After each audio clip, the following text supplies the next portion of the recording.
এই যে শুনুন, ডাক্তার ইউনূস স্যারের হাতে মাত্র কয়েকটা মাস আছে।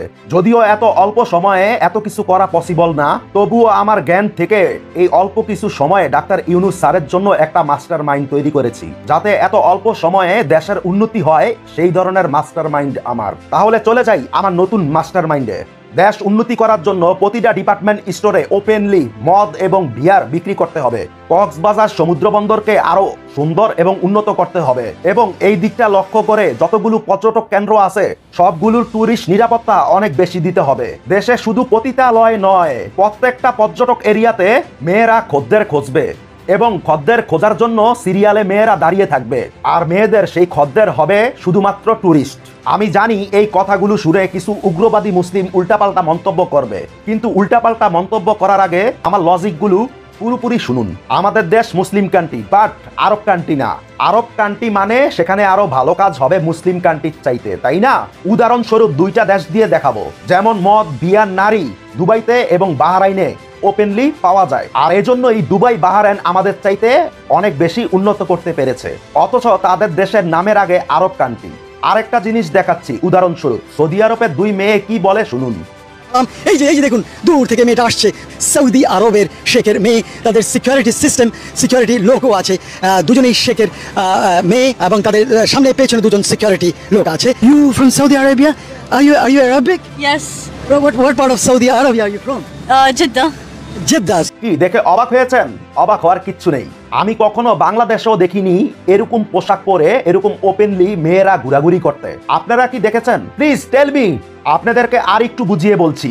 আমি যে দেশে থাকি সেটার নাম থাইল্যান্ড। এই থাইল্যান্ড আজ থেকে 40 বছর আগে বাংলাদেশের চাইতেও অনেক গরিব দেশ ছিল, অথচ সেই থাইল্যান্ড আজ শুধু টুরিস্টদের দিয়ে জাপানের পথে, মানে জাপানকে ফলো করে তারা। এমনকি বর্তমানে মালয়েশিয়ার চাইতেও থাইল্যান্ড অনেক বেশি উন্নত, এবং থাইল্যান্ডে মাত্র 5% মুসলিম। তবে এই 5% হলেও কি হবে, আমাদের বাংলাদেশের মতো তারা আধা মুসলিম না। যেমন রমজান মাস আসলে প্রথম দিন মসজিদে ঢুকতেই পারে না সাধারণ মুসলমান, যারা রমজান মাস ছাড়াও নামাজ পড়ে। কিন্তু এই আধা মুসলিমরা রমজান মাসের পরের দিন তাদেরকে আর মসজিদে দেখা যায় না। আর আমি এটাও জানি সেই আধা মুসলিমরাই এই ভিডিওতে আজে বাজে বেশি কমেন্ট করবে। আমার নাম মানুষ কেন রাখা হয়েছে জানেন?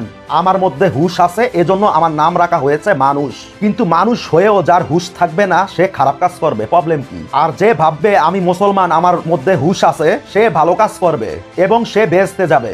তাই আমি মনে করি যারা খারাপ কাজ করবে তাদেরও ভালো মানুষ নিয়ে চিন্তা করার দরকার নেই, আর যারা ভালো মানুষ আছে তাদেরকে নিয়েও খারাপ মানুষের চিন্তা করার কোনো দরকার নেই। আমি জানি তবুও কিছু উগ্রবাদী মুসলিম আমার এই কথা নিয়ে বাড়াবাড়ি করবে, কিন্তু বুঝার চেষ্টা করুন, মাথা ঠান্ডা রাখুন। আপনাদের ফ্যামিলি আছে, পরিবার আছে, এবং মাথা ঠান্ডা রেখে আমার কথাগুলো যদি না বুঝে থাকেন তাহলে আবার প্রথম থেকে শুনুন। উন্নতির আরো কিছু কথা বলি। বাংলাদেশের মানুষ এক একজন 2-3টা করে সিম ইউজ করে, ব্যবহার করে। বাংলাদেশের 5 কোটি সিম থেকে 1 টাকা করে চুরি করতে হবে ইউনূস স্যারের। বাংলাদেশের অনেক মানুষ বিকাশ নগদ ব্যবহার করে, তার মধ্য থেকে 50 লাখ বিকাশ এবং নগদ ব্যবহারকারীর সেন্ড মানি এবং ক্যাশ আউট থেকে 1 সপ্তাহের জন্য 1 টাকা করে চুরি করতে হবে ইউনূস স্যারের। এছাড়াও ইউনূস স্যার যারা আওয়ামী লীগের হয়ে চাটুকারিতা করেছে তাদেরকে সাজা না দিয়ে তাদের কাছ থেকে লাখ লাখ টাকা, তাদের কাছ থেকে ঘুষ খেয়ে তাদেরকে ছেড়ে দিতে হবে। কি ভাবতেছেন? চুরি, ঘুষ, এগুলা কেন বলতেছি ওয়েট করেন। এছাড়াও ডাক্তার মোহাম্মদ ইউনূস স্যার যারা আওয়ামী লীগের চেয়ারম্যান মেম্বার ছিল তাদের কাছ থেকে লাখ লাখ টাকা নিতে হবে। তাদেরকে কোনো মতেই ডিস্টার্ব করা যাবে না। তবে তারা মুখের কথা শুনবে না, তারা শুনবে বন্দুকের কথা।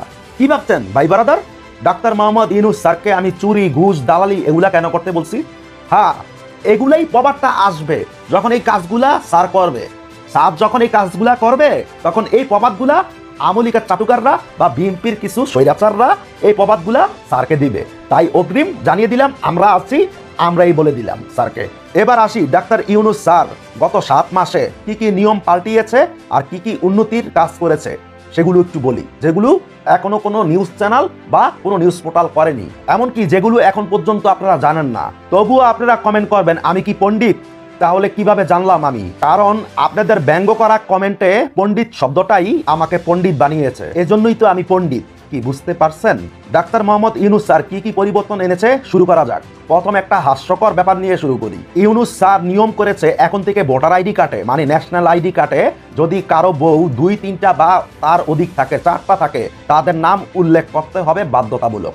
এখন আমার মনের প্রশ্ন, ডাক্তার ইউনূস স্যারকে নিয়ে। স্যার, এখন মনে করেন কোনো ব্যক্তি যদি দ্বিতীয় বিয়ে করে তার বউকে, ওয়াইফকে মানে লুকিয়ে রাখে, তাহলে সেটা ভোটার আইডি কার্ডে কিভাবে উঠবে? সেটা তো কেউ জানেই না। মানে এটা আমার জানতে ইচ্ছা করতেছে, সেটার কি জানার কোনো উপায় বের করছেন? চলেন পরবর্তী ধাপে যাওয়া যাক। ইউনূস স্যার নিয়ম করেছে পাসপোর্ট করার জন্য পুলিশ যেই ভেরিফিকেশন করতে আসে বাসায়, সেটা এখন থেকে আর আসবে না। এমনকি ডাক্তার ইউনূস স্যার বলেছে পাসপোর্ট পাওয়া মানুষদের নাগরিক অধিকার। এটার জন্য পুলিশ মানুষের বাসায় বাসায় যাবে কেন? উল্টো পাসপোর্ট যখন রেডি হয়ে যাবে সেই পাসপোর্ট যাতে বাসায় বাসায় যে পৌঁছিয়ে দেওয়া হয়। কি ভালো লাগছে এই কথাটা ইউনূস স্যারের?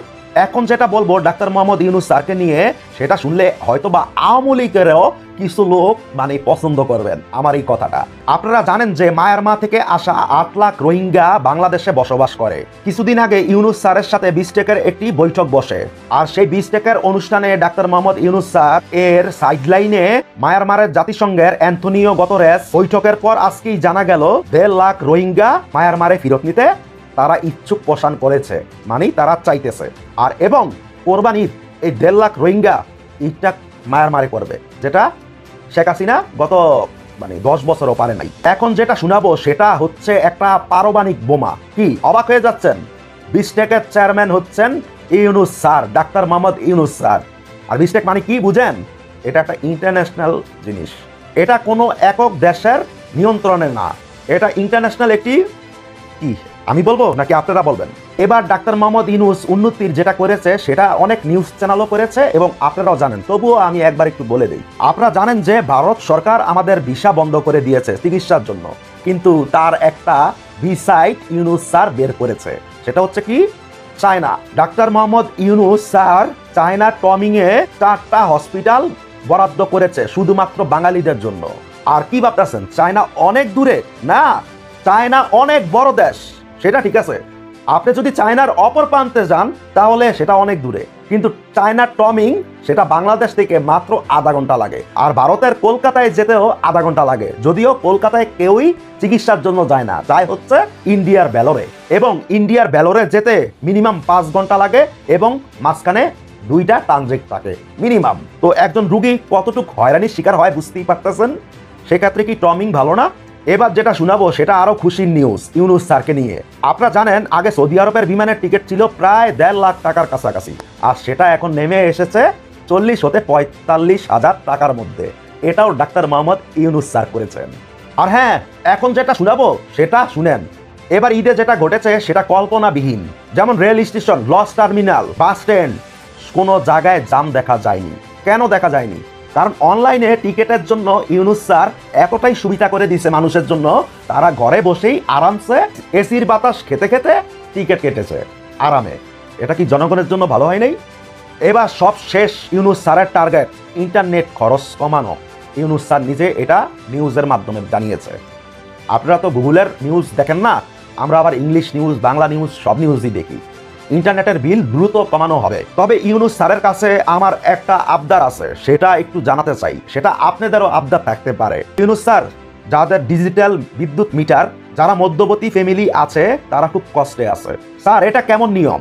মনে করেন স্যার আমার একটি 5তলা বিল্ডিংয়ে 20টি ফ্ল্যাট আছে, কিন্তু তার মধ্যে মনে করেন কথার কথা 6টি ফ্ল্যাট ভাড়া হয়নি। তার মানে স্যার ওই 6 ফ্ল্যাটে বিদ্যুৎ ব্যবহার করা হয়নি, কিন্তু তবুও কেন ডিজিটাল এই প্রতারণার মাধ্যমে এই মধ্যবর্তী মানুষদের কাছ থেকে টাকাটা কাইটা নিতেছেন?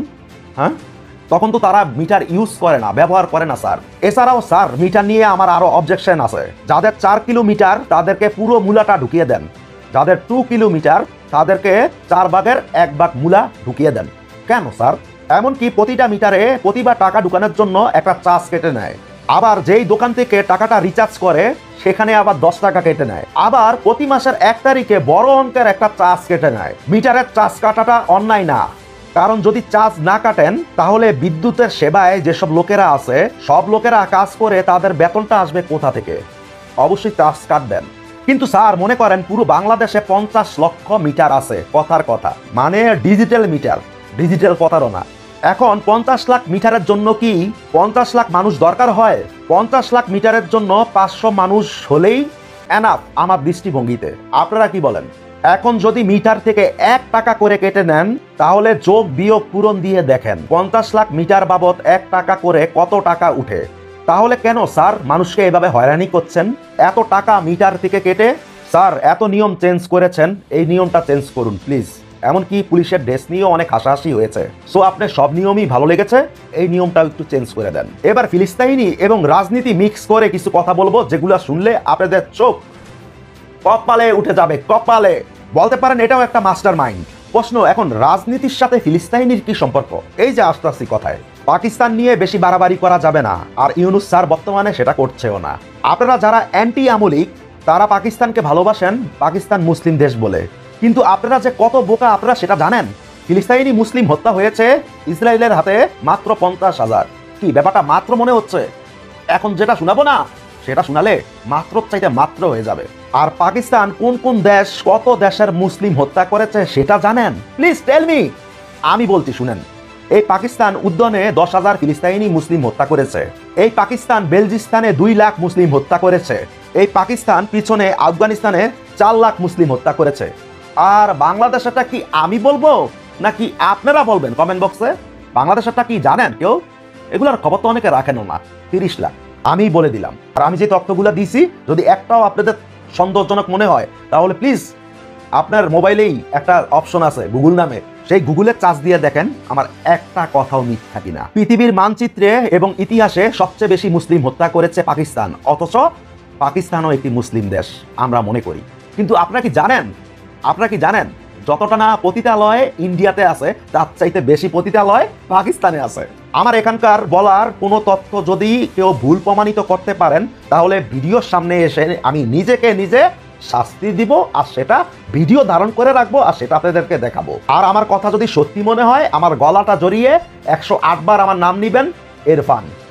আল্লাহ হাফেজ।